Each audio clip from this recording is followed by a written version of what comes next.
Hello there guys, this is Hyperion here, and today we're gonna do what if Deku had a time skip quirk. Now, just before we continue, I just wanna shout out my boy Wesley. I'm definitely gonna leave a link to his channel in the description and in the comments as well. And I just like to thank him so much for making a video about me and supporting me. It's really been a fun time. Thank you very much. And also I might actually do some more shout outs to some other channels in the future, but I don't want to keep you guys waiting for too long, so let's just get straight into the video. And also, here's my new intro.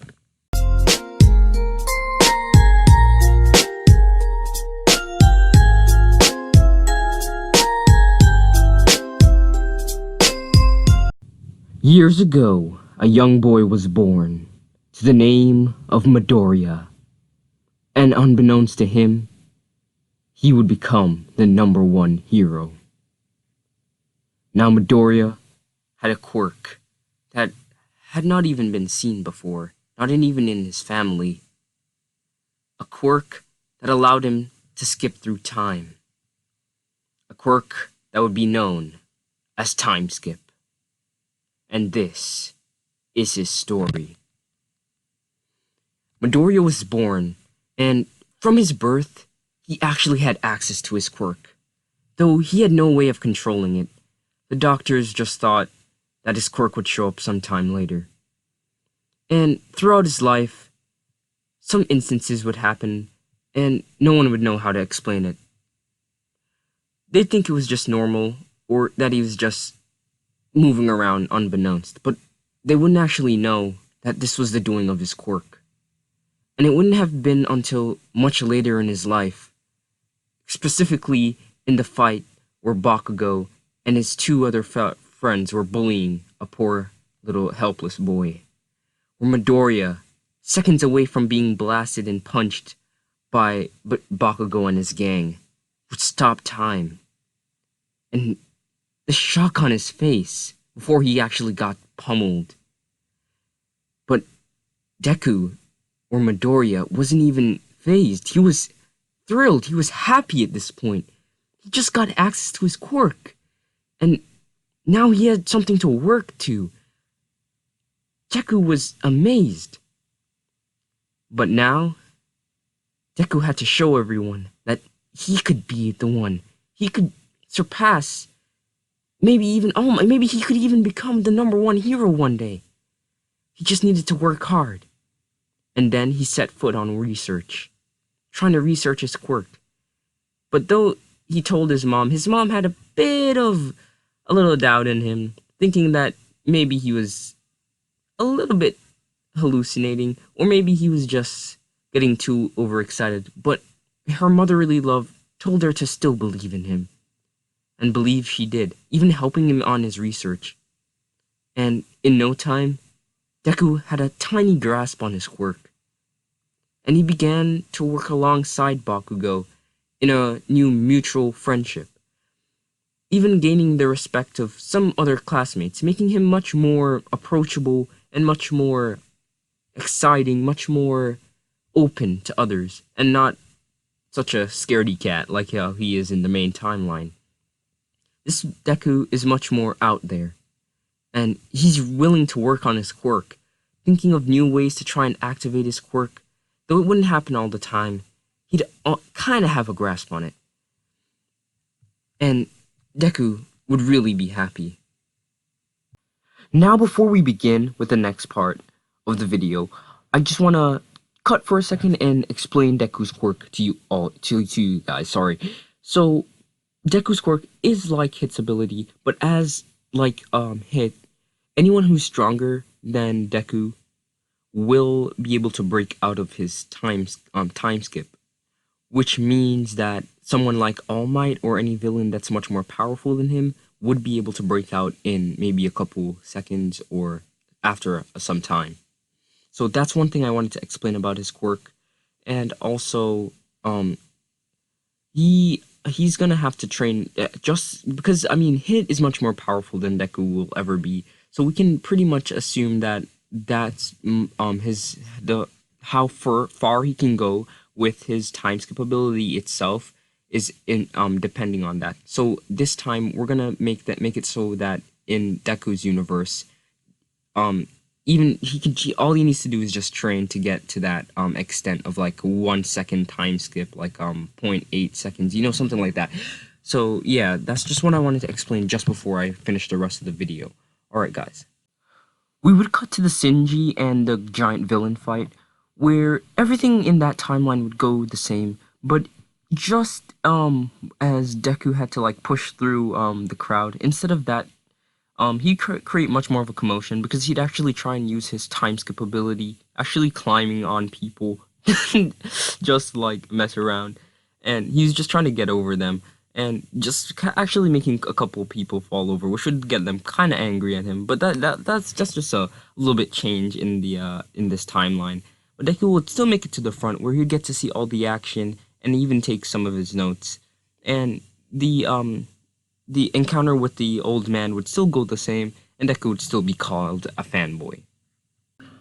We would cut to the classroom scene, where everyone's excited to go or even try to become a hero. And instead of Deku being destroyed, I'd say, instead of him being attacked by his classmates for being quirkless, I'd see Bakugo saying to him that maybe it wasn't really a good idea for him to actually try out for UA, seeing that, his quirk is more of a support type. Well, not really support, but what even really is it? It's only like, maybe he could become a cop, because, all that he can really do at this point is probably just stop time and just put a handcuff on them. Bakugo wouldn't be as harsh as before, but this news to Deku would still kind of break him, seeing that Bakugo should have been his friend and at least should have supported him. But Bakugo would tell him, just do what you want anyways, but like, I'm pretty sure Bakugo would still think he's much better than all of them. And that's how the ending of this scene would go. And instead of Deku actually having to retrieve his book, he'd go home, and he'd still feel hurt by what Bakugo said, but not as much as before. And he'd walk home. But before he actually gets home, he'd get attacked by the sludge villain. And before the sludge villain can even touch him, it's like Deku's sixth sense activated, and his time skip ability activated at the same time, allowing him to jump back before the sludge villain actually broke out of his time skip with a lot of force, actually taking a lot out of the sludge villain. And Deku would be able to avoid the attack, giving All Might enough time to swoop in and actually supply the sludge villain with a Texas smash, actually completely just destroying him and managing to get him all up into a bottle. Then, before All Might jumps off after giving Deku an autograph, Deku would jump onto his leg and would fly all the way up to a building where the bottle in midair would get loosened and gone and would like fly off, actually getting open and the sludge villain heading off. On the top of the roof, All Might would be surprised that Deku actually grabbed onto his leg, and he had no choice but to get back into his original form. And that's when his secret would be out. And Deku would ask him a very important question, at least important to him. Can I really be a hero with a quirk like mine? Most people tell me that all I can do is just become a cop and just add... I don't even know, All Might. Can I even do this? All Might would look in Deku's eyes and say that you could become a hero, but I don't see you becoming a hero that as powerful as me, or, this is really a dangerous job, and maybe it would be better for you to become a cop and at least help out in the crime community and do something that would benefit your quirk much better. But I'm not sure how. You could become a hero, but you couldn't really do much. Deku would be shattered. Even his idol is telling him he can't become this. But Deku has a rage inside. He can't just stop He's been training all his life. And even though most people didn't know it, he even took judo just so he could even get a chance to become a hero, just to become better. He's not gonna give up so easily. This is his future. And before you know it, All Might would be gone. And Deku would not give up. Later that day, we come to a scene. Bakugo and his two friends. As they begin to talk, the sludge villain comes out of the bottle. I like a host with some fire, the sludge villain would say. Bakugo with wide eyes would get attacked immediately with his two friends running off. And the scene would begin. Heroes and press would come around, flying, with Midoriya seeing the commotion, running over, seeing Bakugo trapped by the same sludge villain that attacked him. With a fit of rage, he knew he had to prove himself. This was his moment. This was his time. Midoriya rushes in. And as he is about to attack, the sludge villain also launches some of his sludge his way. But with a simple movement, Midoriya dodges it with his time skip. And that is where we're going to be leaving off this part. Hey there guys, SSJ Hyperion here, and I hope you guys enjoyed this episode of my first My Hero Academia What If. And don't worry, the next part will be out sometime. And I just want to give you a little bit of update on what other what ifs are coming up. So in the last failed live stream attempt I did, I know Gustin said that he wanted what if Deku was a pyromancer, or was it pyro, something like that. So what if Deku could like control fire? So I'm definitely going to be doing that one.